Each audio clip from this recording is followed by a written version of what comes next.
এক মাস পর teachers day celebrate হলো। হ্যাঁ, এক মাস পর কম্পিউটার সেন্টারে আজকে ছিল টিচার্স ডে সেলিব্রেশন। আসলে কারণটা হচ্ছে সেই সময় 11-12 এক্সাম থাকার জন্য সেন্টার ছুটি ছিল এবং অনেকেই আসতে পারবে না বলে আজকে টিচার্স ডে সেলিব্রেট হয়েছে।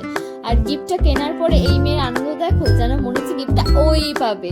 তো ডেকোরেশন করছিল এই ভাইরা, প্রায় সবাই প্রচুর হেল্প করেছে। আমি তো অনেক লেটে গিয়েছি, ডিউটি সেরে খেয়ে দিয়ে কোনো রকমে অনেক লেটে গিয়েছি। ততক্ষণে হাফ ডেকোরেশন হয়ে গিয়েছিল এবং বাকি ডেকোরেশনটা গিয়ে কমপ্লিট করার পরে ডেকোরেশনটা কেমন হয়েছে তোমরা কিন্তু অবশ্যই জানিও কমেন্টে। লেটে হলেও কিছু জিনিস হওয়াটা বেশ ভালো, এনজয়টা করাই যায়। আর আমার সায়ন, তোকে একটা কোশ্চেন আছে, টিচার্স ডে গোলাপ ফুল কে দেয় ভাই, প্লিজ একটু বল আমাকে। তারপর স্যার ম্যামরা মিলে কেক কাটিং এর পাড়া ছিল, আর অ্যাক্সিডেন্টলি আজকে স্বাধীন স্যারের বার্থডে, তো হ্যাপি বার্থডে স্যার, ভালো থাকবেন। তো স্যারই কেক কাটিংটা করলো বাকি স্যারদের অনুরোধে। আর তারপরে কেকটা ফার্স্ট স্যারকে খাওয়ানো হয়েছে, যেহেতু স্যারের বার্থডে ছিল। তারপর আমাদের তরফ থেকে যে গিফট আনা হয়েছিল সেটা দেওয়ার পালা। তো এটা হচ্ছে পুরো কম্পিউটার সেন্টারের টিম।